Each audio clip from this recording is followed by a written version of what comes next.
Hello बच्चों, आज आपका हम स्टार्ट करेंगे लेक्चर नंबर 3। इसमें पढ़ेंगे hybridization and structure of complex compound. और इसके पिछले जो वीडियोस हुआ था उसमें थोड़ा लाइट की वजह से ब्लर आ गया था, ठीक है। फिर भी उसको हमने बहुत थोड़ा सा एडिट करा था जिससे क्या हो आपको बोर्ड पे जो है अच्छे से दिखाई दे, ठीक है। तो उसको जैसा भी हो अपना मैनेज कर लेना, ठीक है। आज हम आपका पढ़ते हैं कंपाउंड्स, यानी हाइब्रिडाइजेशन क्या होता है, ये होता है संकरण होता है। और स्ट्रक्चर मीन्स जानते हो संरचना होती है, इसको संरचना बोलते हैं। कॉम्प्लेक्स कंपाउंड का मतलब हो गया संकर लवण कह लो या संकर यौगिक कह लो, ये जटिल यौगिक के बारे में, ठीक है। C बराबर ND, पहले C बराबर ND फार्मूला लगाएंगे कि हेल्प से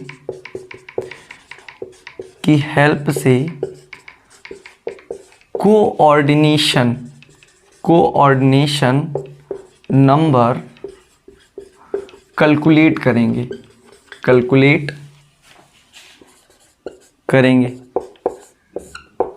ठीक है। पहले C बराबर ND की हेल्प से हम क्या करेंगे, कोऑर्डिनेशन नंबर क्या करेंगे, कैलकुलेट करेंगे। फिर देखो इसी कोऑर्डिनेशन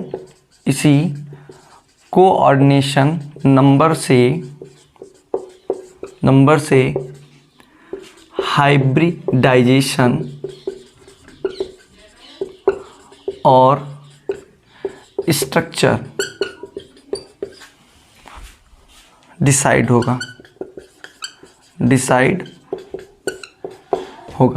ठीक है। तो सबसे पहले हम क्या करेंगे, C बराबर ND फार्मूला लगाएंगे। अगर लीजेंड क्या है तुम्हारा 1 है तो हम C बराबर ND लगाएंगे, अगर 2 हैं तो C बराबर N1D1 प्लस N2D2, ऐसे डॉट डॉट सीरीज क्या करते बढ़ाते हुए चले जाएंगे कि हेल्प से कोऑर्डिनेशन नंबर निकालेंगे। और फिर जैसे ही कोऑर्डिनेशन नंबर आएगा, इसी कोऑर्डिनेशन नंबर से भी हम क्या करेंगे, हाइब्रिडाइजेशन एंड स्ट्रक्चर क्या करेंगे, डिसाइड कर लेंगे, ठीक है। जो लिगेंड है, लिगेंड्स में बी ऑफ टू टाइप्स, यानी पहला हम पढ़ेंगे आपका, एक होता है आपका वीक लिगेंड्स और दूसरा आपका होता है स्ट्रॉन्ग लिगेंड्स। यानी वीक लिगेंड्स का मतलब दुर्बल लिगेंड्स होते हैं और प्रबल लिगेंड्स होते हैं। इन्हीं के आधार पर हम क्या करते हैं, उनका हाइब्रिडाइजेशन और स्ट्रक्चर डिसाइड करते हैं, ठीक है। फिर इतना नोट करो, फिर आगे देखो, ठीक है। तो देखो हम क्या करते हैं, स्ट्रॉन्ग लिगेंड्स जो होते हैं, स्ट्रॉन्ग लिगेंड्स को हम क्या करेंगे, एक ट्रिक से याद कर लेंगे, ठीक है। तो ट्रिक हमारी क्या है, कैसे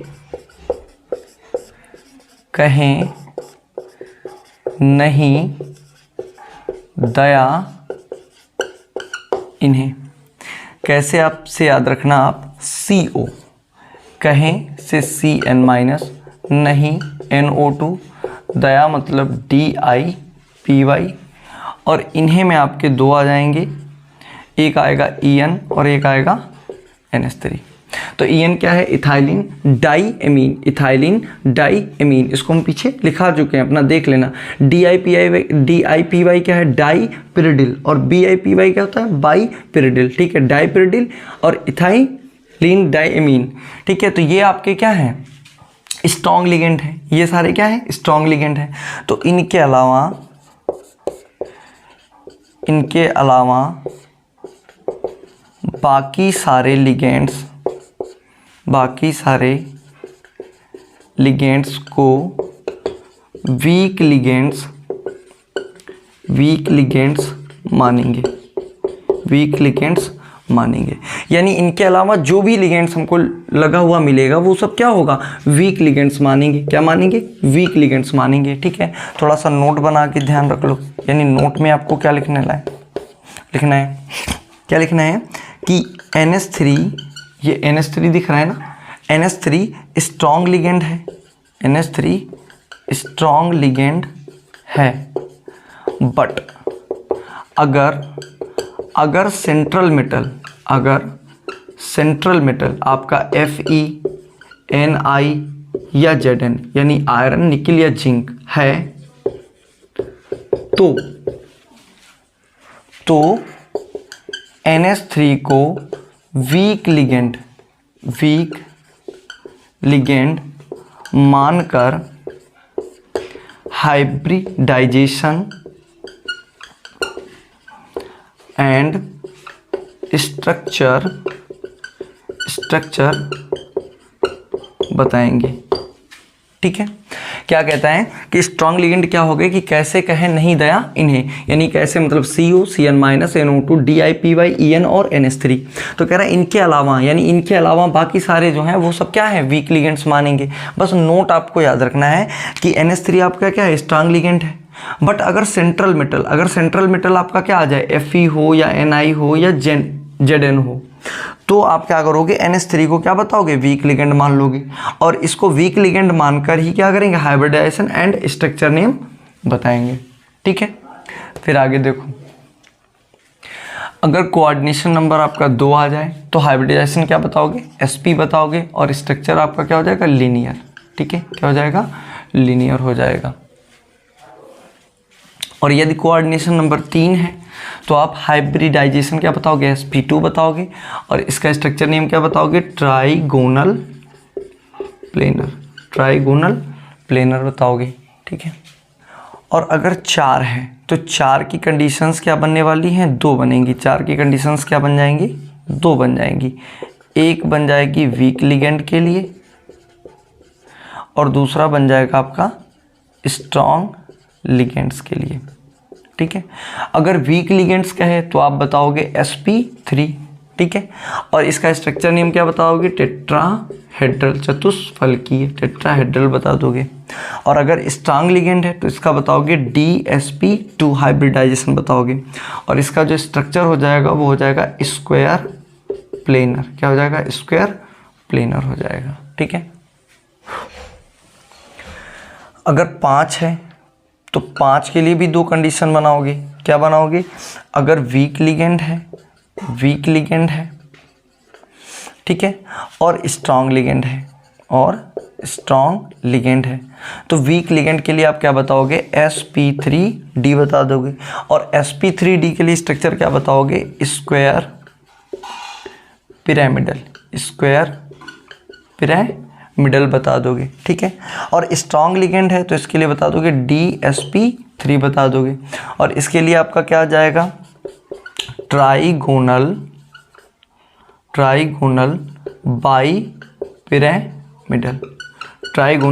बाइपिरामिडल बता दोगे। ठीक है, और अगर 6 आ जाए तो 6 में भी 2 कंडीशंस आप बताओगे।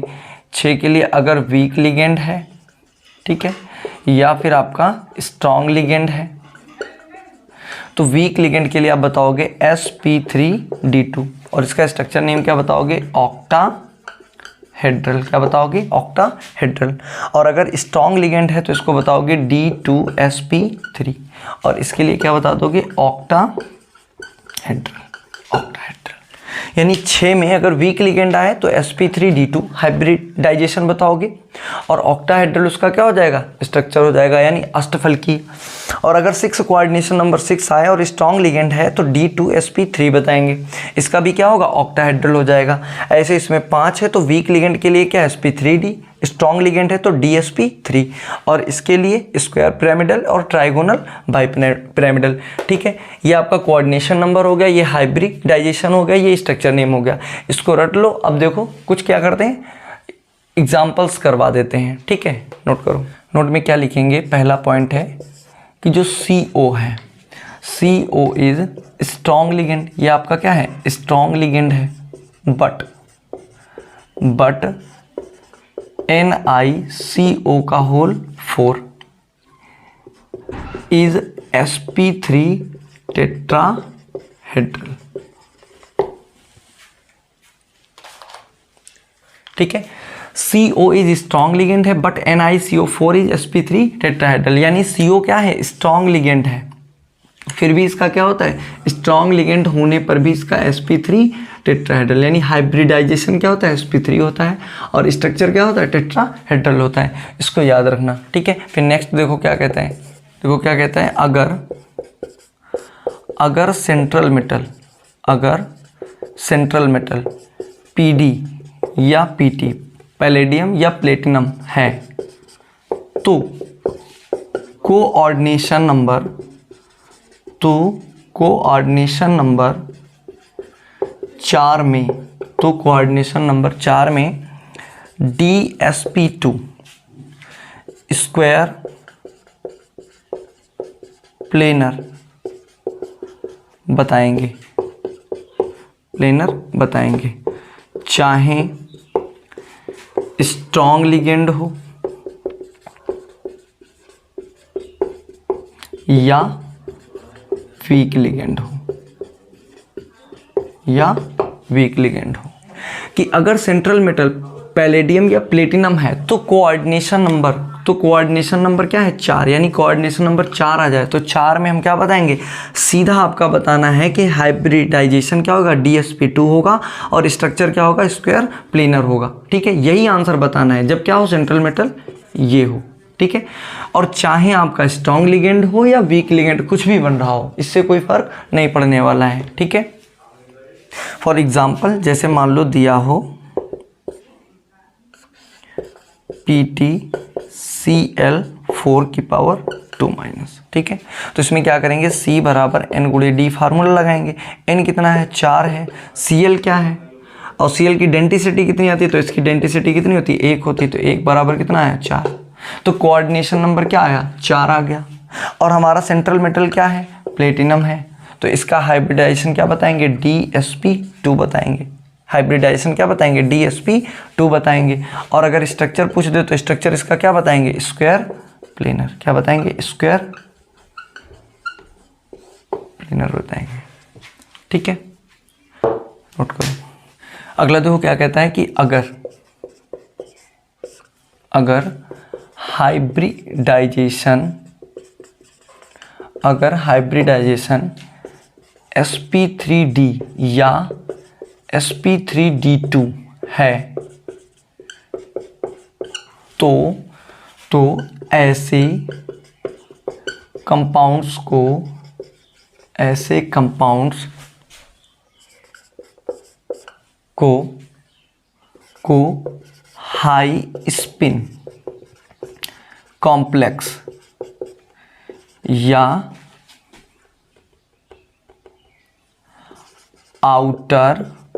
हाई स्पिन कॉम्प्लेक्स या आउटर ऑर्बिटल कॉम्प्लेक्स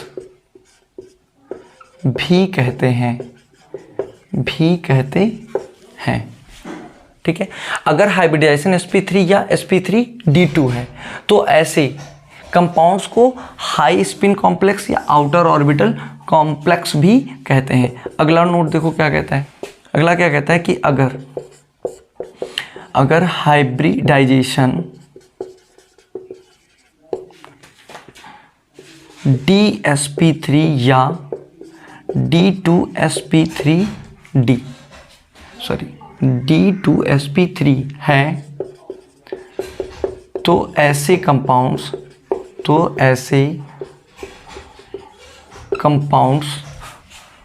को लो स्पिन कॉम्प्लेक्स या इनर ऑर्बिटल कॉम्प्लेक्स भी कहते हैं। यानी अगर हाइब्रिडाइजेशन क्या आ जाए, DsP3 आ जाए या D2sp3 है तो ऐसे कॉम्प्लेक्स कंपाउंड को हम क्या कहेंगे, लो स्पिन कॉम्प्लेक्स या इनर ऑर्बिटल कॉम्प्लेक्स भी कहते हैं। ठीक है, अब हम क्या करेंगे, कुछ एग्जांपल्स कर लेते हैं। जैसे एग्जांपल नंबर 1 देखो, जैसे NaAgCN का होल, ये हमारे पास दिया है और ये हमारा कॉम्प्लेक्स कंपाउंड दिया गया और कहा गया कि इसका हाइब्रिडाइजेशन और स्ट्रक्चर बताओ। तो हम क्या करने वाले हैं, सबसे पहले इसमें लिगेंड 1 है तो C बराबर N गुणे D फार्मूला लगाया। N हमारे नंबर कितने हैं, 2 हैं, तो यहाँ पर क्या लिखा 2। और CN की डेंसिटी कितनी होती है, 1 होती है, तो यहाँ पर 1, तो 2 एक नाम 2, तो 2 आया। तो 2 के लिए हम क्या बताएंगे, sp, हाइब्रिडाइजेशन क्या होगा sp, और sp पे क्या आता है, लीनियर, स्ट्रक्चर क्या आ गया, लीनियर रैखिक। ठीक है, तो यानी इसका हाइब्रिड इस कॉम्प्लेक्स कंपाउंड का हाइब्रिडाइजेशन क्या हो गया, sp हो गया, और स्ट्रक्चर क्या हो गया, लीनियर हो गया। ठीक है, फिर नेक्स्ट देखो, देखो ध्यान से, आपके ये एग्जांपल्स दिए हुए हैं। तो पहला हम इसमें क्या करते हैं, C बराबर n गुणे D फार्मूला लगाते हैं। तो n की संख्या कितनी है, 4 हो गई, तो यहाँ पर 4 हो गया, गुणे D यानी NH3 की डेंसिटी कितनी होती है, 1 होती है, तो यहाँ पर 1 हो गया। तो 4 एक नम 4, तो कोऑर्डिनेशन नंबर कितना आ गया, 4 आ गया। अब देखो हमारे पास क्या है, ये NH3 है, तो NH3 हमारा स्ट्रॉन्ग लिगेंड है या वीक लिगेंड है। तो देखो NH3 हमारे पास यहाँ पर देखो सेंट्रल मेटल क्या है, अगर यहाँ सेंट्रल मेटल क्या होती, Fe होती, अगर यहाँ पे Fe होती, निकिल होती, जिंक होती, तो NH3 हमारा क्या होता, वीक लिगेंड होता। तो ये हमारा क्या हो गया, स्ट्रॉन्ग लिगेंड है। तो यहाँ पर हम लिख लेते हैं ये हमारा क्या हो गया, एक स्ट्रॉन्ग लिगेंड हो गया। तो स्ट्रॉन्ग लिगेंड होने के कारण इसका जो हाइब्रिडाइजेशन होगा वो हम क्या बताएंगे, 4 के लिए क्या आएगा, DsP2, क्या आ जाएगा, DsP2 आ जाएगा। और इससे इसका स्ट्रक्चर क्या निकलने वाला है, स्क्वायर प्लेनर, क्या निकलेगा, स्क्वायर प्लेनर। ठीक है, क्यों, क्योंकि NH3 हमारा क्या स्ट्रॉन्ग लिगेंड है, और स्ट्रॉन्ग लिगेंड के लिए हम 4 के लिए हाइब्रिडाइजेशन क्या बताए थे, DsP2 बताए थे, और DsP2 का स्ट्रक्चर क्या था, स्क्वायर प्लेनर था। ठीक है, फिर नेक्स्ट देखो, फिर नेक्स्ट दिया है हमारा ये, तो यहाँ इसमें भी क्या करेंगे, C बराबर n गुणे D का फार्मूला लगाया। n कितना है, n नंबर कितना है, 6 है, तो 6 हो गया। और DH2O की डेंसिटी कितनी होती है, 1 होती है, तो 1 आया, तो 6 एक नंबर 6, यानी कोऑर्डिनेशन नंबर क्या निकला, 6 निकल के आ गया। अब हमारा H2O हमारा वीक लिगेंड है या स्ट्रॉन्ग लिगेंड है, तो कैसे कहें नहीं दया इन्हें, तो इस ट्रिक में कहीं भी H2O नहीं आता है। इसका मतलब ये हमारे पास क्या हो गया, H2O क्या हो गया, हमारा एक वीक लिगेंड हो गया। H2O हमारा क्या हो गया, एक वीक लिगेंड है, क्या है, वीक लिगेंड है। तो वीक लिगेंड के लिए हाइब्रिडाइजेशन क्या बताए थे कि sp3d, क्या बताए थे, sp3d2। वीक लिगेंड के लिए क्या आएगा, sp3d2, और sp3d2 के लिए हम क्या बताए थे, स्ट्रक्चर ऑक्टाहेड्रल, क्या बताए थे, ऑक्टाहेड्रल। और क्या बताया था कि इसको हम या करके और भी क्या कह सकते हैं, हाई स्पिन, क्या बोल सकते हैं इसको, या हाई स्पिन कॉम्प्लेक्स भी बोल सकते हैं, या इसको क्या बोल सकते हैं, हाई स्पिन के साथ में outer spin, outer orbital complex, outer orbital complex भी कह सकते हैं। ठीक है, फिर नेक्स्ट देखो, क्या कह रहा था, Cl3, ये तो कह रहा CrNH3 का होल 6 Cl3। तो इसमें हम क्या करेंगे, C बराबर n गुणे D आपका फार्मूला लगाया। तो n की संख्या कितनी है, 6 है, तो 6 गुणे D डेंसिटी नाइट्रोजन की कितनी होती है, अमोनिया की 1, तो 1, तो 6 एक नम 6, यानी इसका क्या आ गया, कोऑर्डिनेशन नंबर कितना आ गया, 6 आ गया। अब देखो NH3 स्ट्रॉन्ग लिगेंड है या वीक लिगेंड, यहाँ पर ना तो आयरन है, ना निकिल है, ना ही जिंक है, यहाँ पर क्या है, क्रोमियम है। तो इसका मतलब ये हमारे पास क्या है, एक स्ट्रॉन्ग लिगेंड है, क्या है, एक स्ट्रॉन्ग लिगेंड है। कैसे कहें नहीं दया इन्हें, तो इन्हें मतलब क्या आता था, अमोनिया। तो स्ट्रॉन्ग लिगेंड के लिए हम इसके लिए क्या बताने वाले हैं, हाइब्रिडाइजेशन D2sp3, D2sp3, इसका क्या हो जाएगा, हाइब्रिडाइजेशन हो जाएगा। और अगर हम इसके स्ट्रक्चर की बात करें तो इसका स्ट्रक्चर क्या आने वाला है, ऑक्टाहेड्रल, ऑक्टाहेड्रल। और नोट में क्या लिखा है था, या इसको क्या बोल सकते हैं, लो स्पिन कॉम्प्लेक्स, या इसको क्या कह सकते हैं, लो स्पिन कॉम्प्लेक्स, या इसको inner orbital complex, inner orbital complex भी, यानी इसको इन 3 नामों से बोल सकते हैं। ठीक है, फिर नेक्स्ट देखो, ध्यान से नेक्स्ट, इसमें भी क्या करेंगे, C बराबर n गुणे D फार्मूला लगाया। तो n कितना है, n की संख्या कितनी है, 6 है, इंटू इसकी डेंसिटी कितनी हो गई, 1 हो गई, तो यहाँ पर 1 हो गया, तो 6 बन जा 6 आ गया। ठीक है, अब देखते हैं कि ये NH3 हमारा वीक लिगेंड है या स्ट्रॉन्ग लिगेंड है। तो देखो NH3 हमारा क्या है, स्ट्रॉन्ग लिगेंड है, बट यहाँ सेंट्रल मेटल क्या है, आयरन, निकिल और जिंक में से कोई, तो यहाँ पर हमारा आयरन है, तो ये हमारा क्या हो जाएगा, अब क्या हो जाएगा, वीक लिगेंड का काम कर रहा होगा। कैसा, वीक लिगेंड का काम कर रहा होगा। तो इसलिए वीक लिगेंड के लिए 6 के लिए क्या आता है, sp3d2, sp3d2। और इसके सारे के सारे नाम क्या आ जाएंगे, यही ऊपर वाले आ जाएंगे, ये सारे के सारे नाम क्या आ जाएंगे, ऑक्टाहेड्रल या हाई स्पिन कॉम्प्लेक्स या आउटर ऑर्बिटल कॉम्प्लेक्स। क्योंकि वीक लिगेंड के लिए क्या हाइब्रिडाइजेशन बताए थे, sp3d2, और इसको क्या बोलेंगे, ऑक्टाहेड्रल हाई स्पिन कॉम्प्लेक्स या आउटर ऑर्बिटल कॉम्प्लेक्स। ठीक है, तो नेक्स्ट देखो। ठीक है, तो इसमें क्या करेंगे, C बराबर n गुणे d हम लगाएंगे। तो n हमारा कितना है, n दिया है 6 और d डेंसिटी कितनी होगी, d बराबर 1। तो यहाँ पर 1 6 बन जा 6 हो गया, 6 आ गया। कोऑर्डिनेशन नंबर कितना आ गया, 6 आ गया। अब देखते हैं ये जो NH3 है ये वीक है या स्ट्रॉन्ग लिगेंड है। तो होता तो स्ट्रॉन्ग लिगेंड है, बट यहाँ पर क्या है, सेंट्रल एटम क्या है, निकिल है, इसलिए ये काहे का काम कर रहा है, वीक लिगेंड का। ये काहे का काम कर रहा है, वीक लिगेंड का काम कर रहा है। तो 6 के लिए वीक लिगेंड के लिए क्या आता है, sp3d2, और sp3d2 के लिए क्या आता है, ऑक्टाहेड्रल। क्या आ जाएगा, ऑक्टाहेड्रल, या इसको क्या बोलेंगे, हाई स्पिन कॉम्प्लेक्स भी बोल देंगे, या इसको क्या बोल देंगे, और क्या बोल देंगे, इसको आउटर ऑर्बिटल कॉम्प्लेक्स भी बोल देंगे, आउटर ऑर्बिटल कॉम्प्लेक्स भी बोल सकते हैं। ठीक है, फिर नेक्स्ट है MnCl4 की पावर 2-। ठीक है, तो इसमें C बराबर n गुणे d लगाया। n कितना है, n का नंबर कितना है, 4 है, गुणे इसकी डेंसिटी क्या हो गई, Cl की 1 होती है, तो 1 बराबर कितना आ गया, 4। और 4 के लिए हम क्या करेंगे, अब देखो Cl हमारा स्ट्रॉन्ग है या वीक, तो देखो Cl क्या है, वीक लिगेंड है। वीक लिगेंड हम कैसे जाने, क्योंकि हमें ट्रिक पता है, कैसे कहें नहीं दया इन्हें, इस ट्रिक में हमारा Cl नहीं आता है, इसलिए ये हमारा क्या हो गया, वीक लिगेंड हो गया। तो 4 के लिए हमारा क्या आएगा, sp3, और sp3 का क्या होता है, टेट्राहेड्रल। क्या होता है, टेट्राहेड्रल होता है। ठीक है, इस तरीके से हम क्या करें, कॉम्प्लेक्स कंपाउंड का जो हाइब्रिडाइजेशन है and structure of complex compound का टॉपिक खत्म कर लिया। ठीक है बच्चों, तो आपको नेक्स्ट टर्न पे मिलते हैं एक अच्छे और धमाकेदार लेक्चर के साथ में। ठीक है, थैंक यू।